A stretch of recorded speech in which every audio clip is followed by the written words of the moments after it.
Hi, my name's Marion Rose, and today I'd like to talk to you a little bit about how to repair the connection with your child after you've done something that you regret. So after you've spoken harshly or acted harshly or really, had a big feeling, got into a big reaction and done something that you really never ever thought you'd do with your child and you really, really regret. So I just wanted to talk through a few things that I think are really helpful in that situation.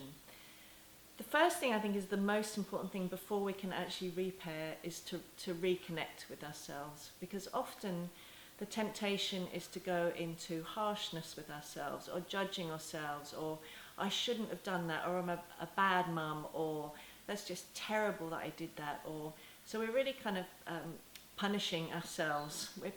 We learnt punishment when we were children, and what we're doing in that moment is we're punishing ourselves.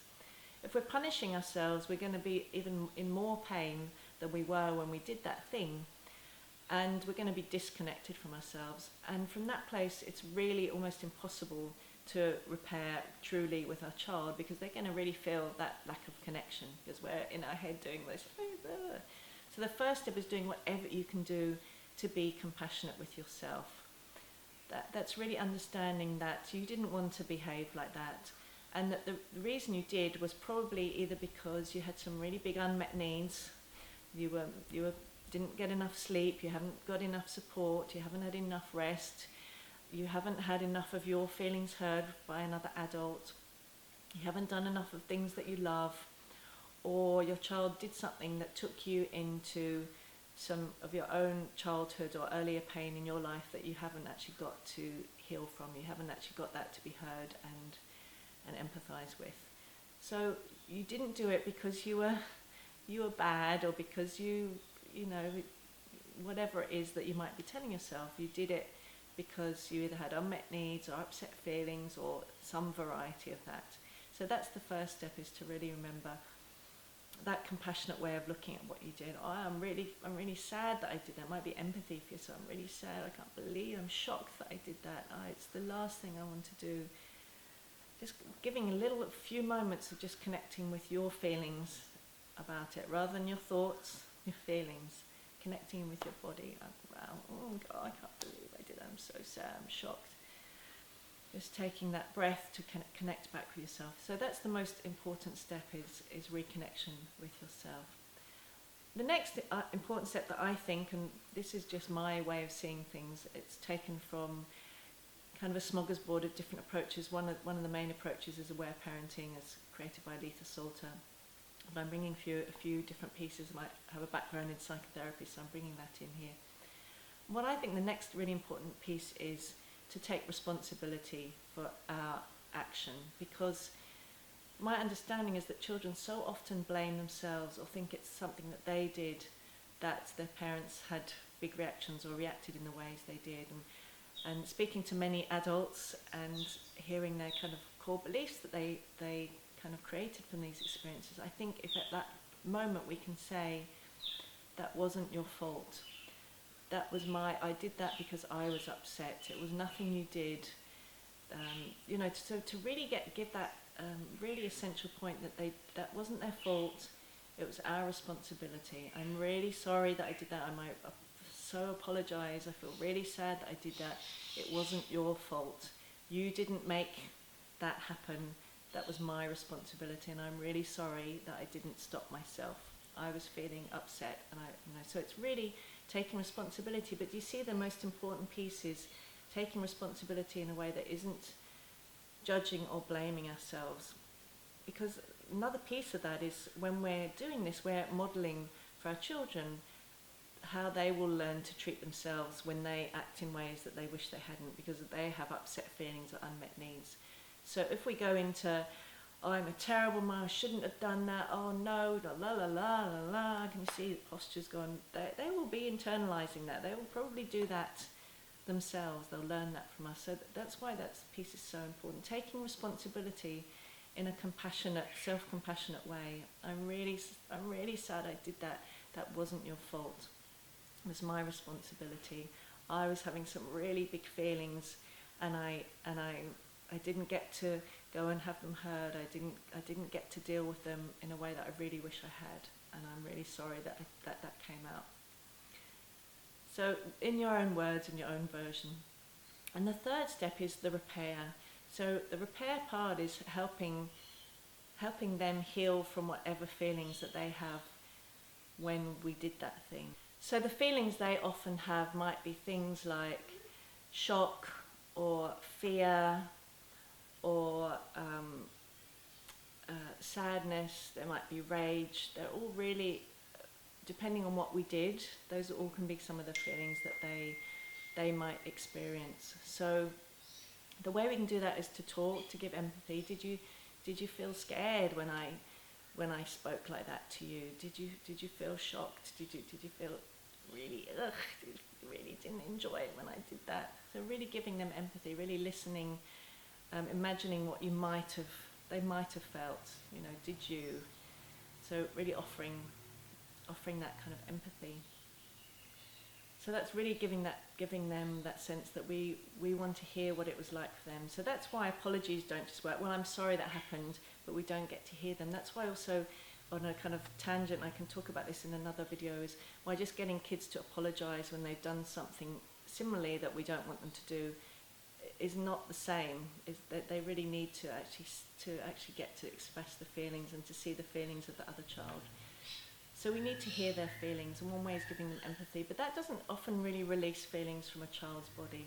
So the way they release feelings are two main ways: through laughter and through crying and tantrums. So laughter releases feelings of fear and discomfort and confusion and agitation and powerlessness and frustration. I think I might have said that already.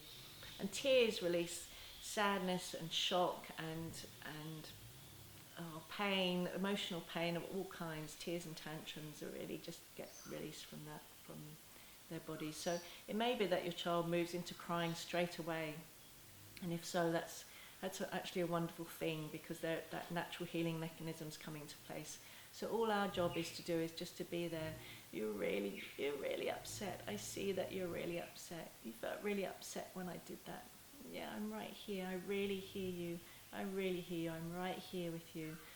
So probably less of the apologies there and more just the being with them and their feelings, because sometimes the apologies can take it back into us, but that moment they really need us to be there with them.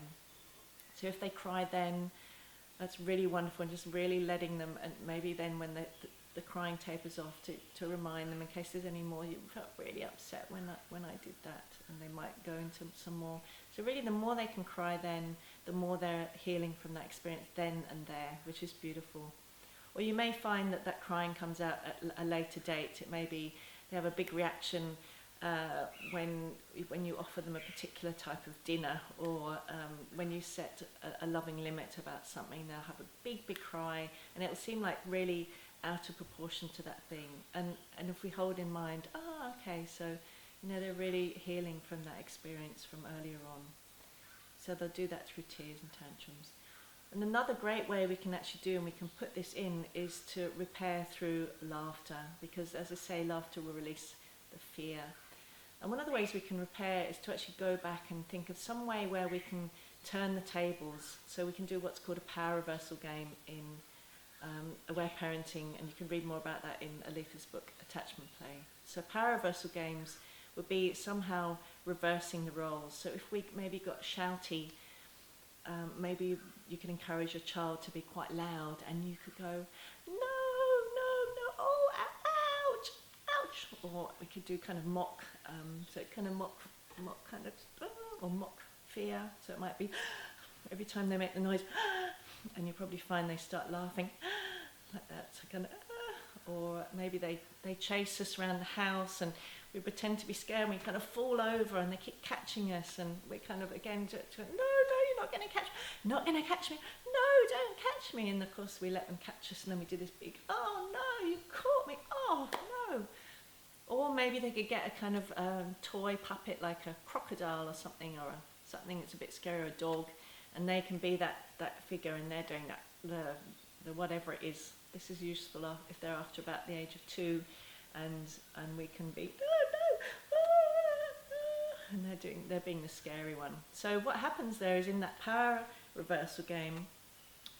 One, they get to be powerful. Two, they get to feel connected, so they reconnect again with us. And three, they get to release the fear through laughter. So those three things are what actually helps the repair happen. So you may find that somehow or other you can bring elements in. Maybe you said a particular word that you really regret, and you may kind of start kind of joking. They might start bringing that word in, and you might start joking about it and pretending to mishear it, like change the few words and say it slightly differently. Or if they say it, you can pretend to be shocked or fall over. And again, this actually really helps them release those feelings from their bodies. And you may find they need to play, they might just play it once at a time, or you may find, depending on what happened and how old they are and how sensitive they are to things like that, you may find they need to play it over several days or even weeks. That, children know exactly how to heal, so it's really trusting, if they keep bringing that game up, that they're still healing from that experience. So the beautiful thing is really that we can reconnect. We can reconnect with ourselves compassionately. We can connect with them, and they can heal from those times where we really do those things that we really regret. And of course, another piece in to bring in even after would be to go back and look at what did happen, what was happening for you.